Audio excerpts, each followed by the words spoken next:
So again, this breakout session is called Teaching in an MFA Program Post-COVID, led by Sharon Hayes and A.K. Burns. Sharon Hayes is a multimedia artist based in Philadelphia, and she currently teaches in the Department of Fine Arts at the Weitzman School of Design at UPenn. A.K. Burns is an artist and educator based in New York, a founding member of W.A.G.E, which is Working Artists in the Greater Economy, and a distinguished lecturer and new genres area head in the Hunter College Department of Art and Art History. So before we begin, I want to say that, we'll start with a couple of questions. We'll start some discussion, but please have some questions in the chat if you have any questions, and I'll do my best to synthesize and ask questions as we go along. We want this to be a forum and a way for people to, talk about their concerns. So let's just get, right into it. So can I ask one other question? Yes.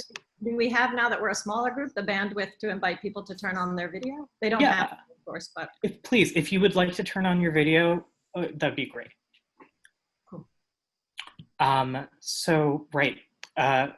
in the middle of a pandemic. We're in the middle of global protests, the economy, who knows what the hell is going to happen. How can visual art instruction respond to and integrate the cultural shifts that are brought about by all of these intersecting events?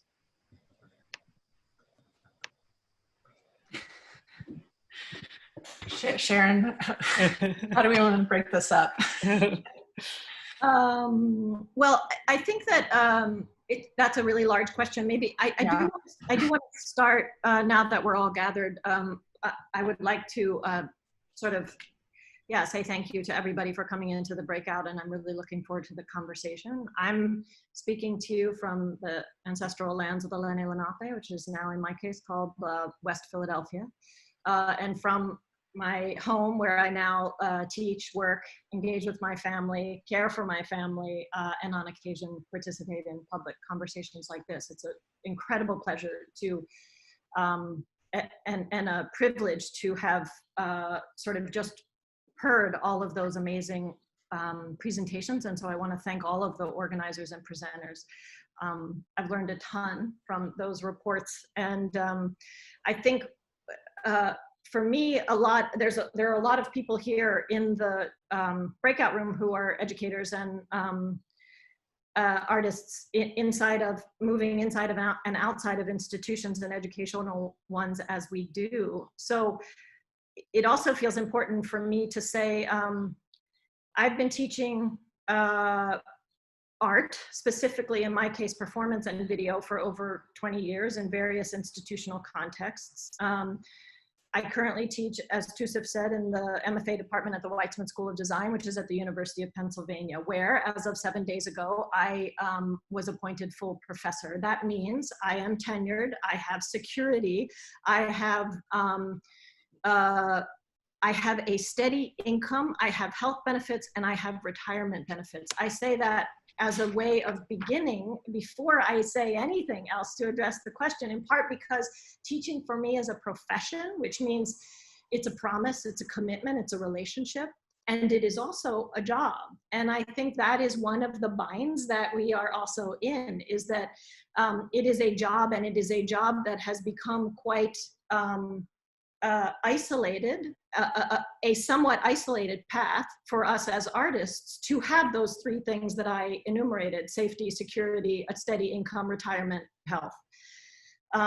And I want to be accountable to that privilege, the privilege of security, the privilege of a steady income, the privilege of health benefits and retirement benefits. And I also want to be accountable to the fact that I come to you inside of this system of enormous inequality, where many of those who are inside of this discussion as important important respondents and conversants in this don't have anywhere near that sort of privilege that I hold. So I think that for me, that's an important piece that I think a lot of the presentations were speaking to, and both in terms of speaking historically and speaking in the current moment, about how we are differentially addressed, differentially protected, differentially secure or safe in our institutional relationship and our institutional context. So maybe just as a little bit of a kind of cursory, which I think is the foundation that it's important to lay out. I can maybe pass it to you, A.K. to. Yeah, I mean, I think it's actually a nice way to start is to claim our privileges or not otherwise in terms of how we are embedded in the institutions that we work in. And so I'm what's called a distinguished lecturer at Hunter, which is a full-time faculty position, as in I get a salary 12 months out of the year. I do not get sabbatical, and I do have health insurance and a retirement plan. So I am, I would say, well above what an adjunct receives, but this is a kind of, these contract hires, which essentially what I have, which is a kind of new form of hire. Well, it's maybe not new, but it's something that I think a lot of institutions are using as a way to kind of fill out the fact that there's a huge loss in tenured faculty.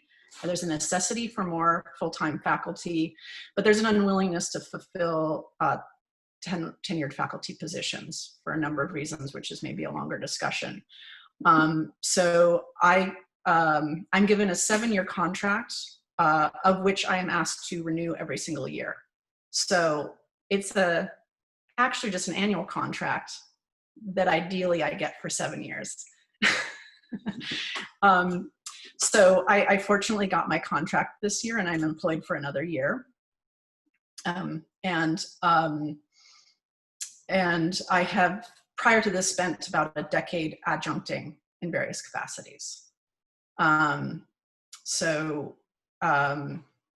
Maybe that, I think it'll be interesting maybe for Sharon and I to sort of talk from these kind of different positions within. So I definitely hold a certain kind of precarity, and I talk with my tenured faculty about that precarity in terms of the ways that I'm involved as a faculty member. And I think that definitely affects things. It doesn't really change my commitment to what I do. I am sort of individually compelled as an artist and maker to do certain things. But it does, I do feel like tenured faculty have an ability to, you have to sort of, you've committed to sort of a marriage, whether you like it or not, in a tenured faculty relationship. And so there's, I think, often a desire not to burn bridges. And that becomes a lot of the negotiating power that goes on within the sort of institutional structure. But I would say I find myself in a particular position, which is I cannot burn a bridge because I lose my livelihood, essentially. Or I have to be willing to lose my livelihood, as it were. And I think one of the reasons why it's important to start there before addressing your question, Tusif, is that sort of what Kayla and Narendra itemized really well and made quite clear that, okay, this kind of star vector where there's the institution, there's contracts or implied contracts with students, and then there's contracts with faculty. But in fact, we could spindle those out 1,000-fold, that the way the institution contracts with both faculty and students is highly varied. And I think it was also said maybe a little bit later that it typically sort of allocated according to an individual negotiation. So at least for us in the University of Pennsylvania, very often as a student comes in, they are individually negotiating with our chair based on a set of sort of merit money that has been given to our chair to distribute among students. And for us as faculty, we're existing in this very hierarchical and multiplied set of contracts that give us more and less security. And so what AK is talking about is really important when we address, okay, teaching post-COVID or teaching in, let's say, in the midst of COVID, because that's of course where we are. It is that not all of us on faculty have equal access to saying yes or saying no to demands to change of curriculum demands to address, to teach online, even sort of bottom line, to come into, not all, certainly staff don't have the same kind of choice at the University of Pennsylvania, which has decided to go forward with bringing students back to campus in the fall, but is not, generally will have a very mixed landscape of in-person and remote classes, largely remote, but students will be coming back to campus, in which case staff are having to be in and around large groups of students inside of college houses, whereas faculty have been sometimes given a choice, and in other cases more leeway, let's say, to arrive on campus or to not arrive on campus. But can I add to that, I would say that I think these kind of like demands of faculty, whether they show up or not, is also very much, I would say, concurrent with your ranking, as in, that's what I mean. They literally can't make a tenured faculty member show up if they say, well, my health and blah, blah, blah. Anything that would be reasonable for any member as a student body or as a faculty member to say, maybe this isn't safe. There's no jeopardy of job loss if you make that decision. There's no, whereas adjuncts and other contract positions are going to be, may have to make different kinds of choices. It's more similar maybe to the way administrators, and I say office staff, not the higher up administration, but those who work like college assistants and those, working the labs and all the things that keep the kind of body of the organization working. So something I want to pull out from what you both have said that I really appreciated is that you both provided a lot of transparency about what kind of contracts you have, what kind of working conditions that you have. The university, the institution at large. I used to work at a museum. I don't anymore, and they want to keep people in the dark about who has what, who knows what, in order to divide people. I think that's just like a really basic fact. Knowing, what kind of choices that people have allows them to make better and informed choices. So, discussing teaching in a post-COVID, mid-COVID environment, we have to think about, well, like, what does the institution want from us? What they want is the most bang for their buck. That's what they've always wanted, right? So if you don't know what kind of choices that you have, what kind of options you have available to you, you're kind of going to do what they will tell you is best and what's best for them, which is their bottom line. So, talking about this kind of being transparent about what people's options are is like a really big first step. So I really appreciate that starting this discussion. So, the initial question is like, how do we integrate what's happening in the world right now, protests, pandemic, economic crisis, into our teaching? And I want to preface that question. I'm asking that question, but I want to preface it and say that in the visual arts field, like, it's hard not to bring, people are always doing that. People are always bringing what their experiences are and what's happening outside into the classroom. And maybe we can just talk a little bit about what your experiences have been with. I mean, there's a lot of stuff going on. There's been things going on for years and years, and you've seen all these things as you've taught. So yeah, maybe let's just start there. How do you think there's going to be a big change between then and now, and how you approach teaching at all? Do you want to go, Sharon, or you want me to? You can go. I can also go. Yeah. So I just want to say that I think I have, and I'm going to talk from a personal space, which is that I don't want to assume that anyone teaches or approaches teaching in the same way. I actually think kind of one of the beautiful things that happens in teaching, and especially art pedagogy, is how much it's anchored to the sort of the mentor or the teacher has quite a bit of agency in terms of the way a classroom is run, the formation of discourse and critique. I think it runs into like larger problems when the sort of when students who are touching down in all kinds of different pedagogical forms, because literally each one is so unique, or it should be, I think, under the sort of premise of how we've thought about art pedagogy to date, I would say. The idea, especially at MFA level, that you're touching down with a lot of different thinkers and a lot of different kinds of practices, right? So I personally sort of always feel like the world is in crisis. I approach my practice that way, and I approach teaching that way. So I don't, I think there's certainly an opportunity to engage really specific things that emerge through this, which, you know, have to do with technological inequities, or the sort of working with a material practice and distance.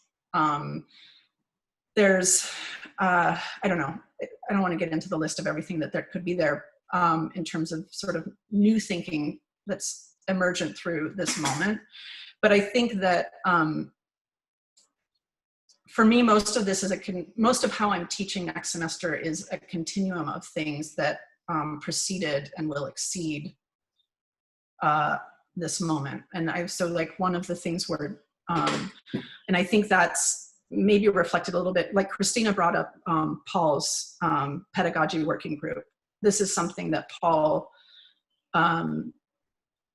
Christina, maybe you can correct me, but did he started it at the beginning of COVID or prior to COVID? It came up after lockdown as an idea. Okay. And then we didn't start it until, it's Right. actually not started meeting yet. No, I know, he's working on it. He's prepping for you guys. But in many ways, it's also, when I've talked to him about it, it's an extension of certain practices he's already had embedded in working groups he's worked on historically within his own practice, right? And he's certainly adapting that for the necessity of the moment. I was invited by Jenny Jaske, who runs Artist Institute, which is a gallery sort of embedded within the Hunter MFA structure or system. Through their curatorial courses are taught, which the MFA art students can also participate in. But Jenny Jaske has been interested in rethinking the whole idea of what an art institution is, and came to me partially because I worked with W.A.G.E, and I have a history of working on and thinking about institutional models. And we were talking about that, and I was like, well, we can rethink an institution, I suppose, but like we're both embedded in the same university. We have the resources to sort of be paid as teachers to use the resources of the institution to actually do this work, and to actually have MFA students involved in that discussion and in the imagining of what that could be. That happened to coincide also with the beginning of COVID, and then myriad of political things that have sort of unfolded from this. And so, you know, I'm actually incredibly excited for next semester, which is really weird because I was so grumpy about online teaching. But I think that there's this, and one of the things that's emerged out of that is that, of course, because we have a gallery and Hunter has notoriously a lack of resources for bringing outside lecturers. It's certainly maybe compared to Yale and some of the bigger institutions which have the capacity to bring in a larger flow of visitors. It's, you know, one of the things is thinking about how does this institution, its limitations, its lack of funds, but there are these pockets, right? And so, you know, Jenny has agreed to not exhibit anything, as it's not really there's no reason to exhibit anything, and to take all of those resources and to use them for this class to do public lectures and to invite people in to work on this kind of larger discourse of rethinking the institution. So, and then another thing that's come up between faculty is kind of going rogue, as it were, which is also like, what does a classroom look like now, right? So the limitations of space and of who gets the class, who's there on time, and who paid for the class, and who is registered, those certainly are the priority in the classroom. I would still sort of maybe give that hierarchy to that structure, but I think a lot of what I've been thinking about too is like, well, these lectures should be open. And how open, right? Is it the whole MFA? Is it the whole school? Is it beyond the MFA? Because there's weird opportunities that are emerging in this new format. And that's sort of what I've been interested in trying to figure out at this point, is getting over the like crisis of making, which seems to be the thing that really is complicated. And I don't have, I mean, I have ideas about how I will work with my classes to do things, but I think that there's also like this tremendous opportunity for a kind of larger breaking down of the sort of borders of what an institutional space or a classroom even is. Yeah, if I can kind of piggyback on that, I do think there's, in a way, to address your question, Tusif, at least in MFA programs, my first 10 years of teaching was at Cooper Union, where there was no MFA program. It's a really different pedagogic embodied process inside of MFA programs. And so in some ways, there's the classroom, and then there's the MFA pedagogy. And those are they overlap, they intersect, but they're also distinct. I think addressing this moment vis-a-vis the classroom, I agree with A.K. that it's what's really interesting about addressing this moment vis-a-vis the classroom is it allows for us to, well, I think in both cases, one way I have begun to think about it is if we can think about the fact that there are a handful of doors that maybe got kicked open, how many limbs can we stick inside of those open doors to keep them from shutting again? Mm-hmm. In the classroom encounter, for me, that has to do with the possibility of horizontality, to say that the previously existing barriers between in and out can be dissolved. The previously existing barriers between belongs and doesn't belong can be reformulated. Because in essence, like, I'm here, you know, how much is this space pen space? Like, of course, it's not a utopic set of possibilities, but I do think there are possibilities of sort of penetrating some of what had previously existed as hard boundaries. Even in the case of, like, to arrive on site, one has to have an ID. You know, you have to be legitimized, part of the contract. So for me, the classroom has always been sort of where I find the most pleasure, and where I feel like I can do, where the best work gets done, both in this kind of relationship and exchange, and the contingent community that continues for the duration of a class.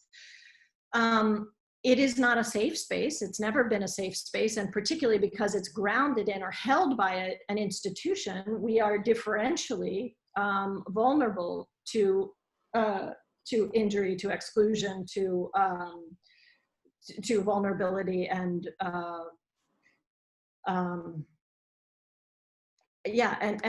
and sort of impossibility.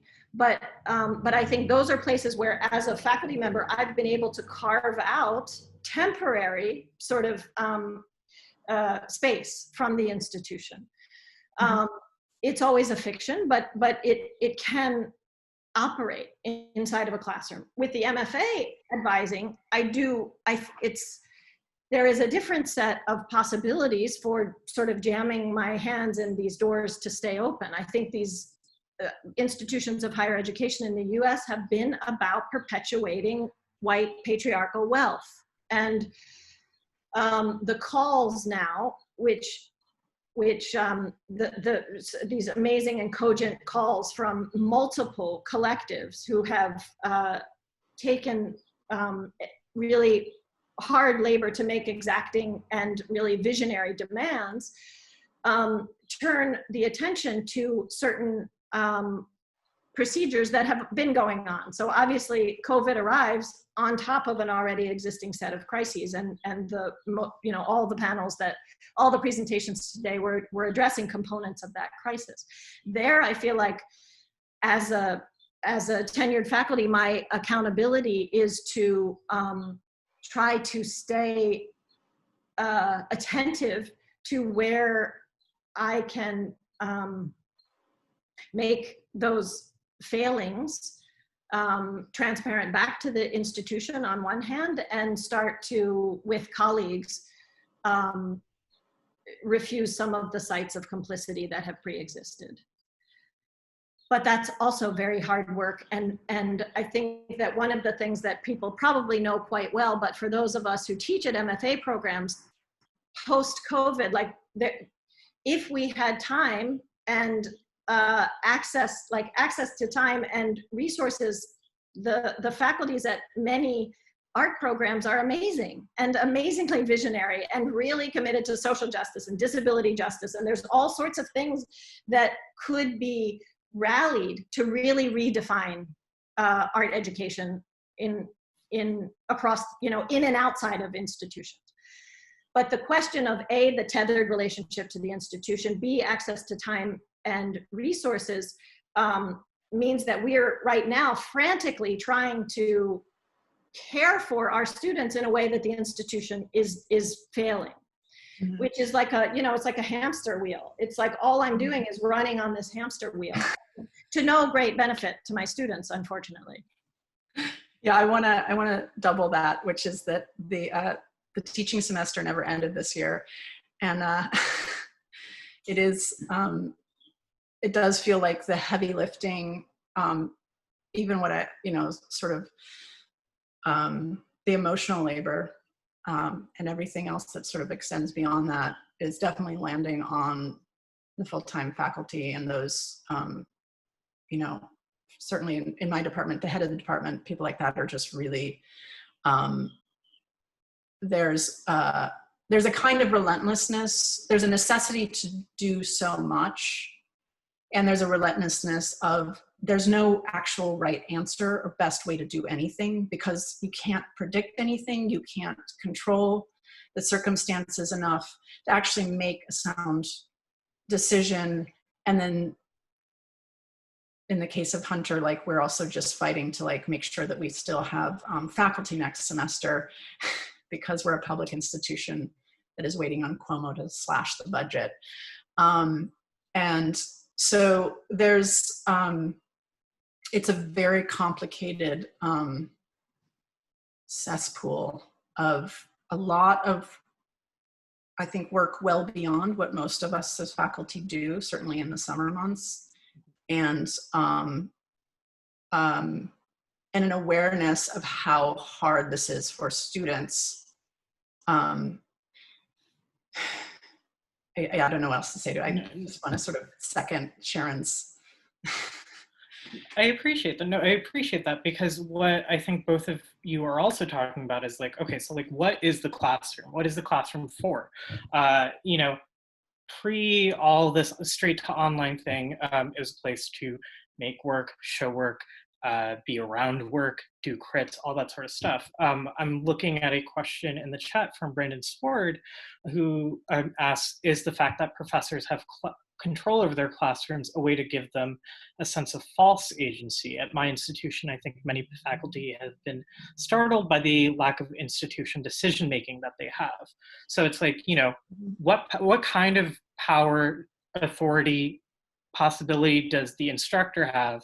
And then how does that actually work in the space of the classroom? I think one of the things that like I've been really thinking about is, okay, you know, the MFA art education, visual arts education, it's not just about teaching you how to make things physically. It's not all technical. It's about how can you think about what's going on and how do you address a kind of problem, issue, concern that you have, whether or not that's outside the world, whether that's something internal. It's a way to, it's as much about learning how to think through something as it is about how to manifest something materially, right?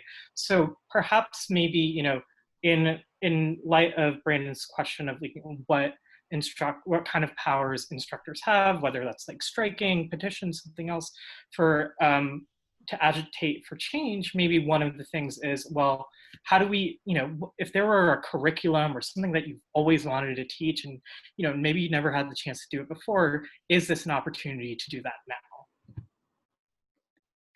I mean, in some ways, Brandon's question I can gather with Lisa Corinne Davis's question, which is also a comment and an important one, which is that I think, okay, on one hand, faculty, we think of faculty, and maybe particularly in art programs, as being sort of on a progressive side of change inside of the institution. But in fact, faculty perpetuate. Like, the reason that faculties are so white is because faculties perpetuate that whiteness. The administrators are not making decisions about who comes up, who's hired into a tenure search. It's faculties. And so I think, in a way, to Brandon's question, for me, it's on one hand a question of organization. I don't know that we as faculties have good skills as organizers, and we don't have good structures of organization. I mean, this is where many of you can share other experiences, because at public universities, at other private universities I've been to, there is some unionization. At Penn, there's no faculty unionization of any kind. There's no part-time faculty unionization, and there's no grad student unionization, because, you know, I for a whole host of factors that I don't necessarily know. And sometimes I think, Brandon, it's also true that what Carrie Moyer brought up in the chat earlier is also an important wrinkle in this landscape, which is that we often as faculty move from institution to institution. So I moved from Cooper to Penn. They operate really, really differently, those two institutions. And so my learning curve, I've been at Penn now 6 years, and I feel like questions of transparency, how information disseminates, who has power to do things, what forms of governance is faculty involved in or not. It takes a lot of time, energy, work to learn those. And that's on me. I don't shirk that responsibility, but it's part of what I think keeps faculty doing the thing that they can control most, which is the classroom and the classroom content. But I think you're right to point to it as a problem. And Lisa's point, it's a problem with enormous consequences, you know. Yeah, I mean, I just want to second that. I mean, I think that there is, I don't know if I want to call it false agency in the classroom, because I do believe that really amazing things happen in that quasi-autonomous space. And it is what compels myself, and I think most educators I talk to, is to have that intimacy of what can be cultivated in the space of a classroom. But it, you know, as transparency, I am a distinguished lecturer. I am not seen as full-time faculty. I am given most of the responsibilities of full-time faculty, as in I'm on committees and I do all of that work. But I'm not allowed to be on a search committee. I can't have any input on who is hired. And so also to Lisa's point of the lack of, you know, African-American women who are tenured faculty in this country. We should get a number on that, but it's pretty small. I know Lisa's one of very few. And I'm And so it's, I think,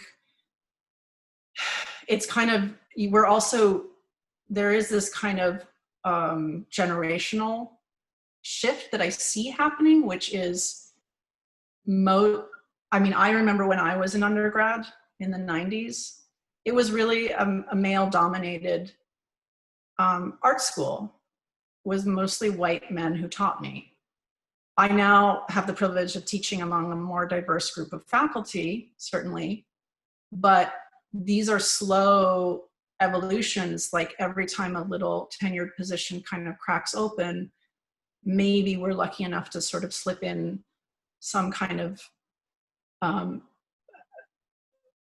those of us who are thinking or making from other positions, you know, and that generationally precipitates down to the students, where the student body is ready potentially for other kinds of discourse.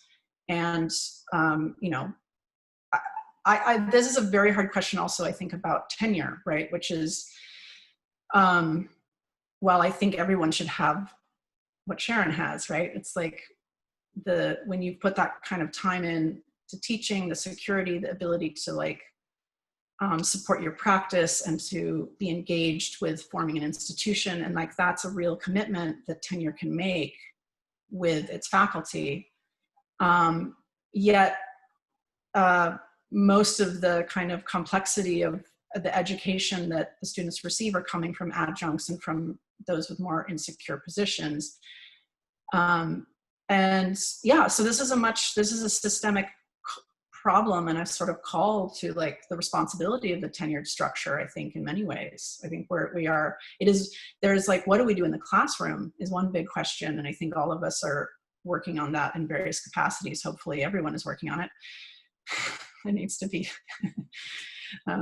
cannot speak for everyone, but I think there's sort of these larger sort of institutional strongholds that are really complicated. And as we lose tenure, then we also rely on adjuncts to fill in all of that labor, right? And they're underpaid and overworked, and it is the disparity in that is really complicated. And I think, I mean, this is not new news for most of us here, but I think this is kind of part of when we talk about white supremacy or decolonizing the educational system. This is one of the big factors, I think, is how we examine that sort of those institutional structures, and how division of labor and equity within that is a big part of that. No, absolutely.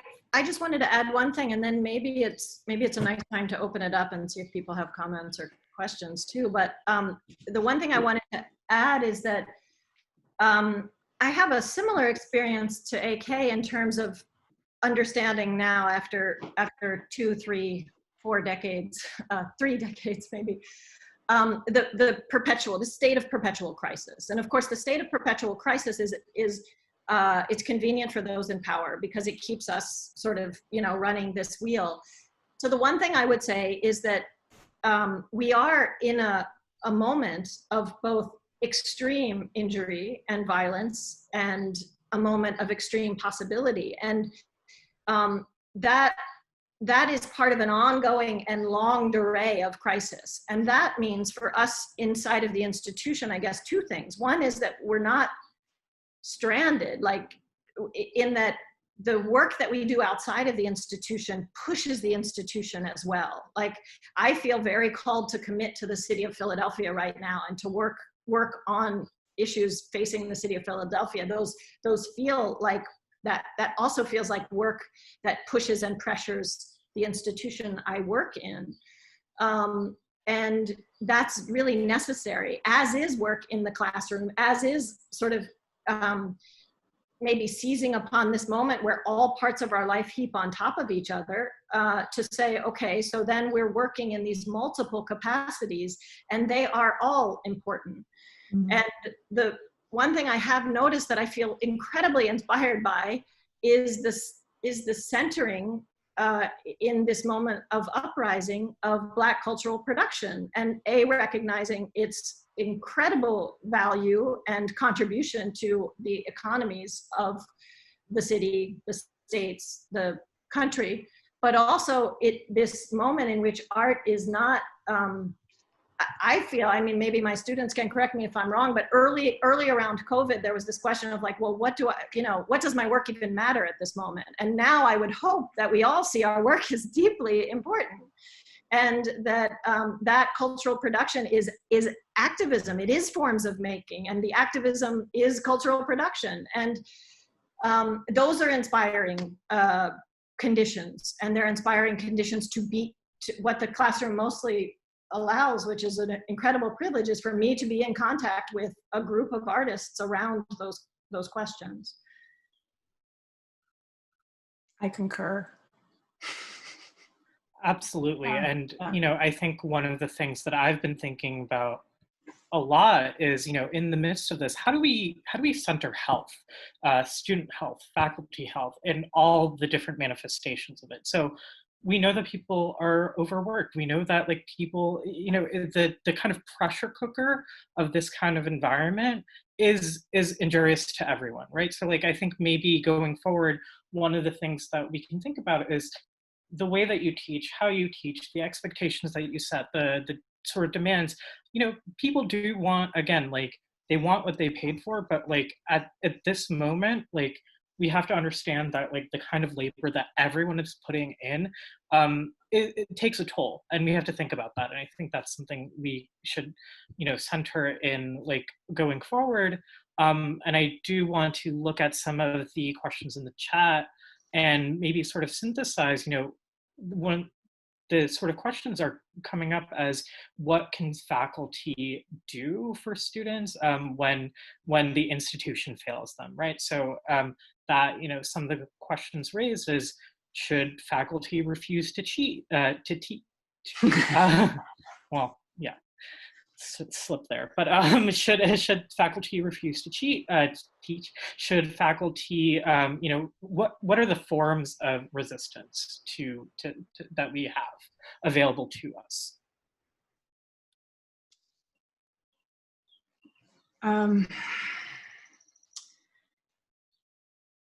Yeah, the question of refusing to teach.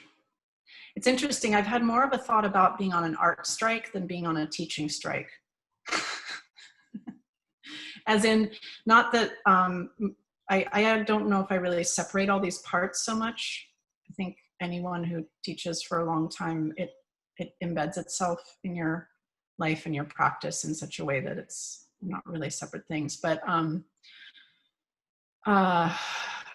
I mean, I've been thinking a lot about, just for myself, about production and output. And I mean, I say this to my students a lot, but then I succumb to it all the time, which is the speed of the art world is quite different than the speed of art making, right? And I think there's a kind of, there's something in this moment where like a lot of the art world has shut down, things are postponed.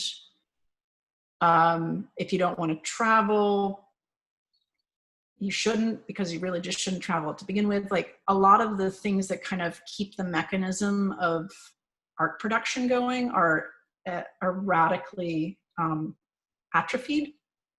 And but that's the kind of, that's art that's about the exhibition space, right? And that is,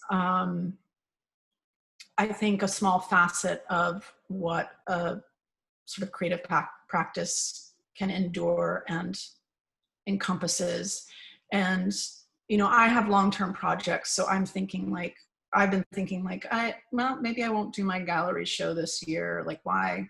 I mean, these are the things that I'm sort of pondering in my own practice. And I have a longer term project. I'm like, this is really great. It's been pushed out even longer. I'm going to dedicate more time to sort of building that and working slowly. There's a kind of a huge advantage to slowness for an art practice. And I think many and most of us are sort of desperate for it. And this is potentially a gift. And it means that I think we can sit in experimentation, in research, in activism, in other forms of communing, which we're still able to commune. I mean, we have, you know, a good number of people have showed up here today, which I feel like if this was in person, it wouldn't be as many people, you know?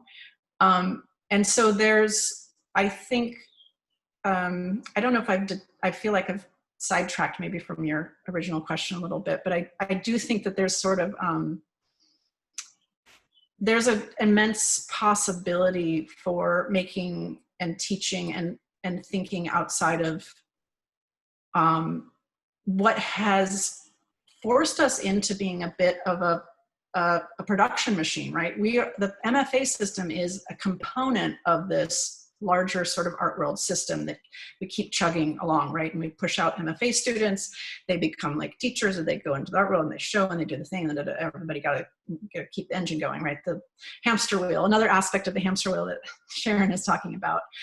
And I guess I think it's like art doesn't stop because the exhibition space doesn't exist, right? Or what is a practice is not limited by the ability to exhibit, or should not be. That should not be a prerequisite for those things. So I don't know, I guess I feel like I would do a teaching strike if it benefited, like specifically in the conditions I'm in.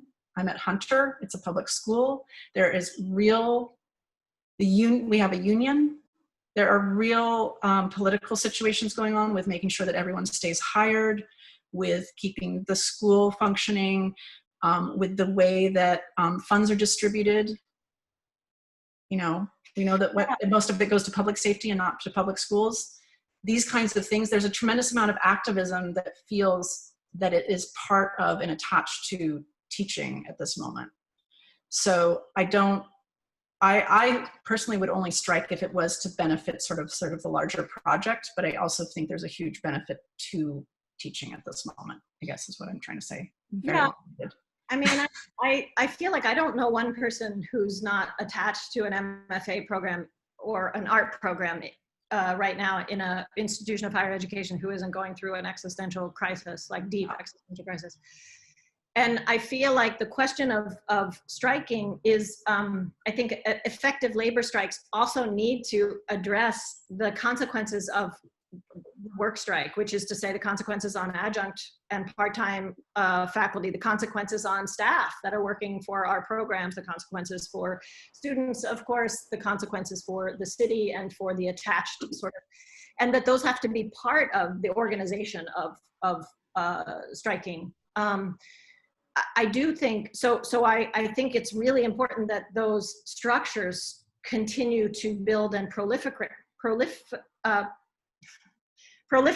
across our institutions. And in the meantime, I think some of the most effective refusing work is what is happening here, which is to refuse the narrative. Because the narratives are not our experience, they're not our understandings, and they are not neutrally constructed. They're not just descriptive fact. The narratives are obviously being given to us in order to perpetuate the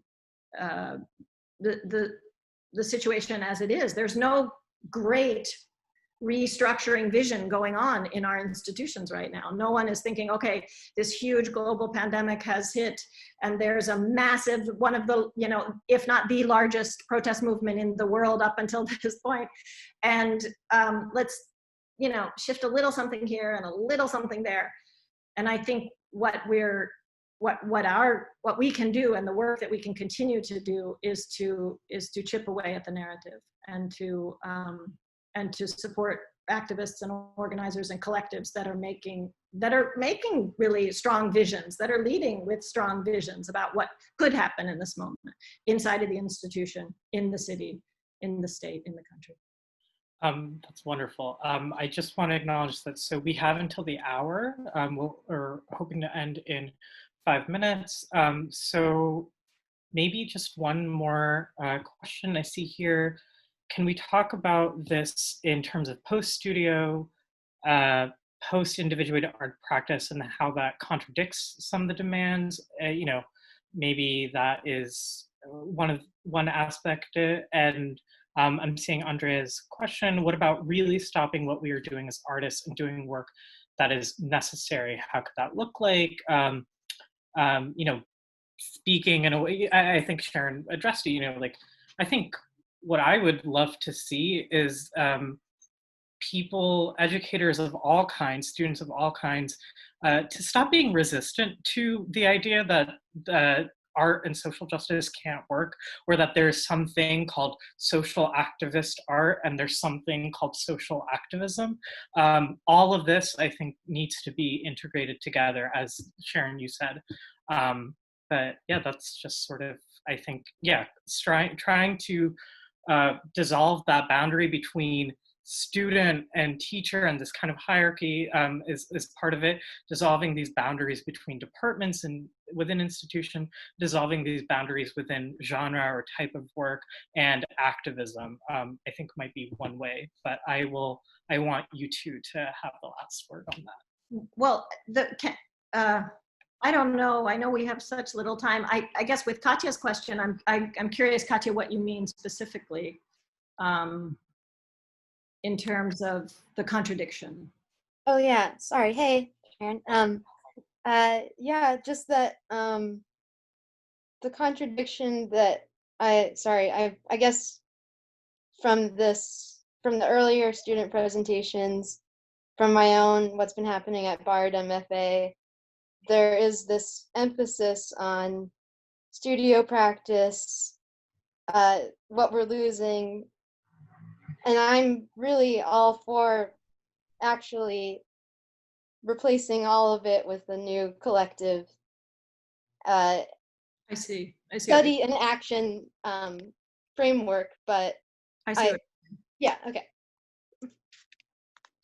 I mean, I think it could be interesting to kind of, if heeding the intimacy work group, maybe this goes to Andrea's point too, heeding the intimacy work groups, like, okay, maybe the MFA has run its course, which is to say, if part of placing the degree, the sort of legitimizing degree that gives you access to a teaching job and sometimes gives you access to other things that one needs as an artist to sustain oneself, then what would it be like if we start to proliferate models, so that for some people studio is a kind of magical site, and I love that and believe in that. And yet you're right, Katya, it need not be, I mean, we have MFA programs that, yeah, still individuate people inside of a box that is called a studio, and they're, I think you're pointing to maybe what Andrea is also pointing to, of what can we take hold of in this moment?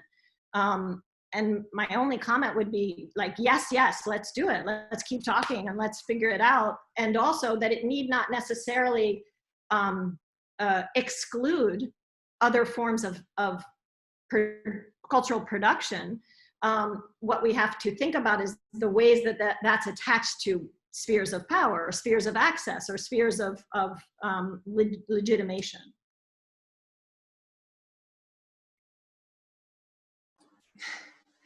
Yeah, I mean, I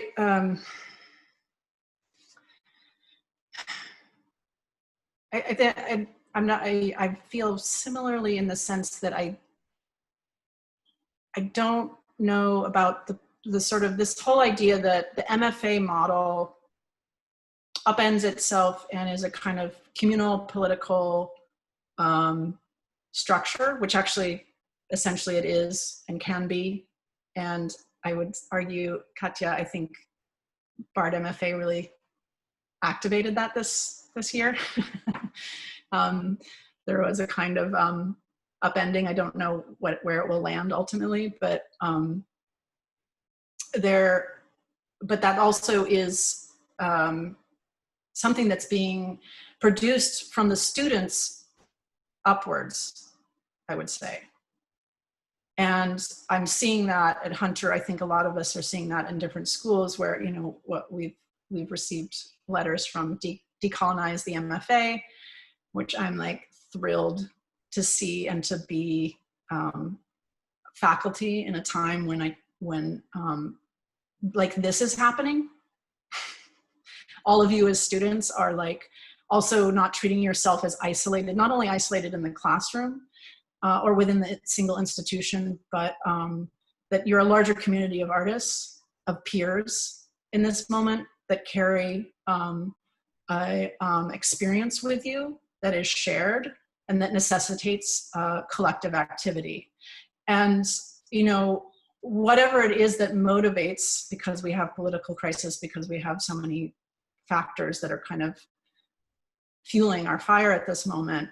And all that is to say is that this work, this room, this is the classroom, right? This is you as artists doing what you need to do in the world. And I think most teachers in MFA sort of, your goal is to just be like, you're just there to like move along the work that needs to precipitate through generations, right? And there's a certain kind of autonomy, each one of us taking that initiative. And then there's the kind of necessity of finding that collective space where there's, and maybe an institution, maybe as a school is the space for that. But that's also where I think this oscillating between the individual and the communal is always kind of essential. So to say there's no studio practice, or there's no kind of isolated sort of, or even a formalist practice, I don't know if I would want to sort of say that the future of an MFA is some kind of specific formation of political activism. I think holistically, it sort of has to do all of those things. And it has to support all of those things. Or ideally it does, let's say. So yeah, I don't know what that means for vision or future vision, but. Well, thank you so much to AK and Sharon, to everyone who asked questions, to everyone who came here. We will provide resources on the CUE website to, for all these links. There will be a recording of this. Please stay in touch. I mean, I really feel this. We have to do this together. There's no other way. So thank you all so much. Thank you guys for inviting. Thank you, everyone. Yeah. Thank you.